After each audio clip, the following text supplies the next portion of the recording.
जिंदाबाद, हमारी एकता जिंदाबाद, जिंदाबाद जिंदाबाद, डीटीपी डिपार्टमेंट मुर्दाबाद, मुर्दाबाद मुर्दाबाद, डीटीपी डिपार्टमेंट मुर्दाबाद, मुर्दाबाद मुर्दाबाद, डीपी डिपार्टमेंट मुर्दाबाद, मुर्दाबाद मुर्दाबाद, हमारी एकता जिंदाबाद, हमारी एकता जिंदाबाद। अंचल मैनेजमेंट को भ्रष्टाचारियों को, भ्रष्टाचारियों को, चोरों को, चोरों को। इलेक्ट्रिक मार्केट है हमारी, ये इसमें 308 दुकानें हैं और 308 दुकानों वालों ने सबने पैसा देके इसकी एनओसी ले रखी है, अंसल है, और इसकी लेकिन ओसी नहीं आई है। एनओसी का मतलब है ठीक है, एनओसी जो जीरो बैलेंस की स्टेटमेंट में नहीं रखी है, सबने पैसा दिया हुआ है, बट इसकी क्या है, ओसी नहीं आई अभी तक। ओसी किसने देनी है? डीटीपी डिपार्टमेंट ने। डीटीपी डिपार्टमेंट ओसी क्यों नहीं दे रहा? वो ये कह रहा है जी मुझे पूरे हरियाणा का पैसा इनसे लेना है। अब अंसल दिवालिया हो चुका, वो कह रहा है जी मेरे पास पानीपत प्रोजेक्ट का जो भी ड्यूज है मैं देने को तैयार हूँ, उसकी ओसी दी जाए। अच्छा, पहले तो अंसल देने को तैयार नहीं था, अब अंसल पैसा देने को तैयार है, सरकार उसके देने के लिए तैयार नहीं है। तो हमारी मुख्यमंत्री जी यही गुहार है कि भी इसकी जितना भी ड्यूज बनता है पानीपत का, उनको लेके इसकी ओसी दी जाए ताकि हम लोग रजिस्ट्री करवा सके। कितना ड्यूज है पानीपत का? वो तो डिपार्टमेंट निकलवाएगा, बट जो भी है एबीसीडी ये देने को तैयार है। हाँ, दुकानदार अंसल देने को तैयार है। हाँ, दुकानदार भी, हाँ, दुकानदारों ने दे रखा सारा पैसा, और दुकानदारों ने अंसल को एग्री भी कर लिया है कि जो भी ड्यूज है वो देने के लिए तैयार है। कितना समय हो गया इसको? हमें लगभग 13 साल हो गए हमें। कोई डिसीजन नहीं है, कुछ भी नहीं हुआ। अब क्या डिसीजन यही होता है जब चाहे अब हमारी कार्रवाई देखो जी, हम लोग इकट्ठा हुए हैं, सरकार तक आवाज पहुंचाने अपनी, और सरकार इसको जागे और सरकार इसकी ओसी दिलवाए, जो भी ड्यूज है अपना उसका ड्यूज ले। सरकार से हमारे क्या, राज काला। मैं आरएल बंसल हूँ, मेरी भी यहाँ पे एक शॉप है और मैं गवर्नमेंट डिपार्टमेंट से रिटायर हुआ हूँ। रिटायरमेंट के बाद जितने फंड्स मिले थे मैंने यहाँ इसलिए लगा दिए चलो बुढ़ापा कट जाएगा, ढंग से कुछ अपना बैठने को साधन हो जाएगा।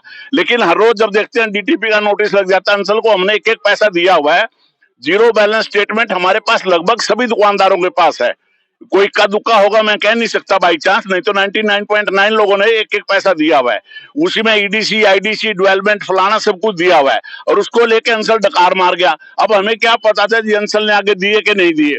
हम अंसल को अप्रोच करते रहे, भाई हमारी रजिस्ट्रियां कराओ, रजिस्ट्रियां कराओ। अंसल वाले हमेशा लॉलीपॉप दिखाते रहे, 2 महीने में 3 महीने में भी करा देते हैं जी, कुछ बात नहीं जी, अभी करा देते हैं जी, और कोई रजिस्ट्री हमारी नहीं करवाएगी। रिटर्न में हमारे पास डॉक्यूमेंट से चीज के भी हम उनको रिमाइंडर देते रहे। उसके बाद थोड़ी देर दिन बाद पता लगा जी हाँ डीटीपी का नोटिस आ गया। डीटीपी ने बोर्ड लगा दिया कि ये सारी मार्केट इलीगल है, इस मार्केट को गिराया जाए, यहाँ पे सेल परचेज बैन है, और इसकी जो है ना ये इलीगल मार्केट है। सारे दुकानदारों के चेहरे सफेद हो गए जिन्होंने इतने लाखों रुपए लगा रखे हैं, और उनकी सारी कमाई मिट्टी में। डीटीपी एक लाइन लिख के कर दे तो कितनी बुरी बात है।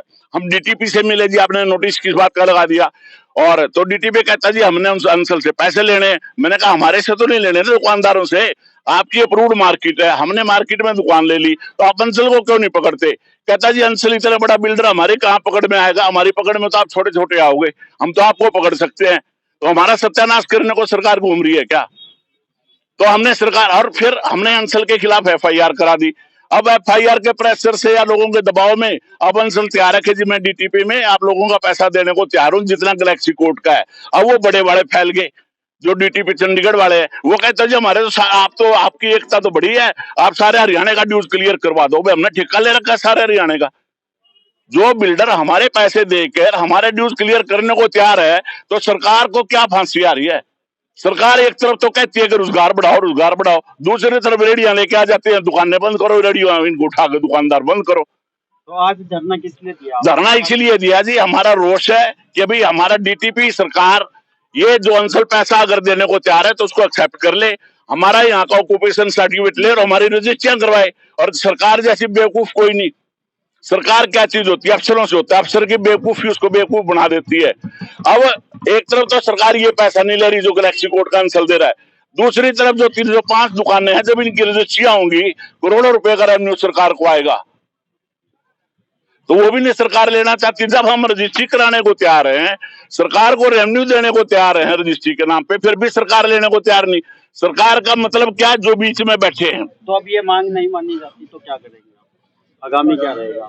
हम क्या करेंगे, अगले वाले इलेक्शन में इनको बता देंगे। एक एक परिवार में 4-4 5-5 वोटें हैं, कम से कम। अगर 300 परिवार भी हुए, 300 परिवार का मतलब है 1500, 1600, 1800 वोटे, और सिर्फ अपना परिवार ही वोट नहीं होती, मेरा सर्कल भी होगा, कुछ मेरी शक्ल भी देखते होंगे, कुछ मेरे दोस्त मित्र भी होंगे। जब किसी की ऐसी तैसी फेरनी होती है ना, जब दुखी आत्मा है, वो बहुत कुछ कर देती है। सबसे पहले ये मुहिम चलाने के लिए राज कालाड़ा जी को बधाई देता हूँ। अगर पूरे हरियाणा में ऐसे पहले शख्स, ऐसी इनकी पहली कमेटी है जिन्होंने अपने हक की आवाज उठाई। नहीं तो मैं तो कहता हूँ सब मुर्दों का हो गया, सब मुर्दे हो गए, लेकिन कुछ लोग अभी जीवित हैं जो अपने हक के लिए लड़ रहे हैं। आपने देखा था पीछे हम लड़ाई लड़ते रहे इस अंसल की, उस अंसल में हजारों करोड़ का घोटाला ये अंसल डीटीपी अधिकारियों के साथ मिली भगत करके, उसकी हमने इंक्वायरी करवाई, जांच बैठी, तो उसके अंदर मुकदमे दर्ज हुए। अधिकारियों ने देखा कब हम जेल में जाएंगे, उन्होंने अंसल को दिवालिया घोषित करा दिया। लेकिन उस दिवालिया घोषित कराने के अंदर ये दुकानदार जो पैसे दे चुके सारा, जिनको अंसल एनओसी दे चुका, उसके बावजूद भी ये दुकान वाले पैसे देकर भी मालिक नहीं दुकान के, तो इससे बड़ी हैरानी क्या होगी। एक गरीब आदमी वो क्या समझे ओसी क्या है, ऑक्यूपेशन सर्टिफिकेट क्या है, कंप्लीशन क्या होती है। ये दुकानदार अपनी दुकान चलाएंगे या ओसी अप्रूव्ड इलाके में इसलिए आए, अब हम यहाँ आके अपनी दुकानदारी करेंगे। बेचारे ने, किसी ने घर बेचा, किसी ने अपनी पूरी जिंदगी भर की कमाई यहाँ दुकान लेकर लगा दी, और आज वे इसके मालिक भी नहीं। आज कोई डीटीपी अधिकारी आता है, एक नोटिस सबका करता है, अपनी जेब गर्म करता है और चल देता है। मैं वही लड़ाई लड़ता हूँ, मेरी उसी भ्रष्टाचार के खिलाफ लड़ाई है।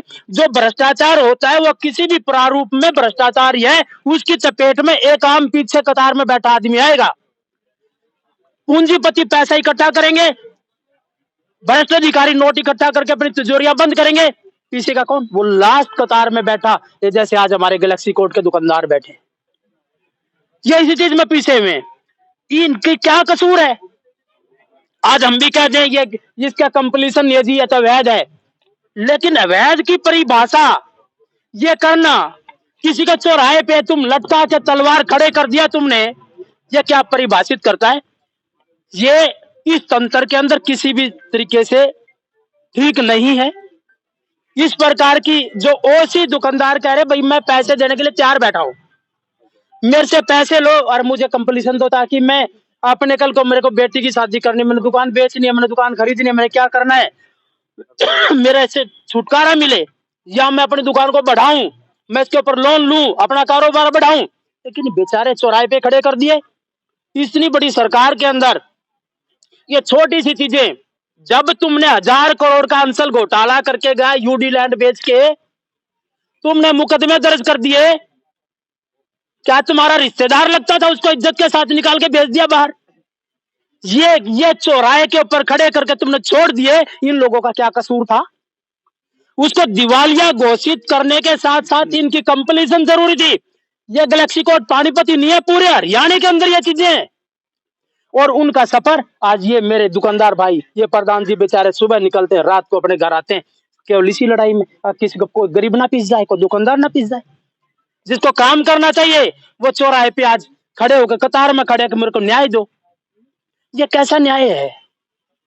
तो मैं ये कहता हूं कि वो हजारों करोड़ का जो घोटाला करके गए, यूडी लैंड बेच के गए, उनको जेल में जाना चाहिए था, दिवालिया नहीं। पहले इनकी कंप्लीशन करा, उसको जेल में भेजो, वो एक एक पाई का हिसाब लो, तब मैं कहूंगा भ्रष्टाचार मुक्त की बात है। तो ये तो भ्रष्टाचार, इससे बड़ा क्या होगा। हजारों करोड़ का घोटाला, उसको सम्मानपूर्वक आप निकालो और उनको मार रहे हो। तो ये लड़ाई हम लोग लड़ रहे हैं। आज हमने यहां दरा बिछाया है, कल यही दरा अगर सुनवाई नहीं होती, हम डीटीपी हेडक्वार्टर चंडीगढ़ में बिछाएंगे, फिर भी नहीं सुनी जाती, हम मुख्यमंत्री के घर के बाहर भी दरा बिछाना जानते हैं। अपने हक के लिए हम किसी भी हद तक, कहीं तक भी जाएंगे, अपना हक लड़ेंगे। मेरा विधायक ईमानदार है, मैं उस विधायक से भी मिलूंगा। भाई तू ईमानदार है तो तेरी ईमानदारी को हम क्या चाहते हैं, मरने लग रहे। इनका तो देखो, इनके लिए मुख्यमंत्री समय नहीं देता, तो हम फिर अपनी लड़ाई दूसरे तरीके से लड़ेंगे, वही मैदान में दरे के साथ लड़ेंगे।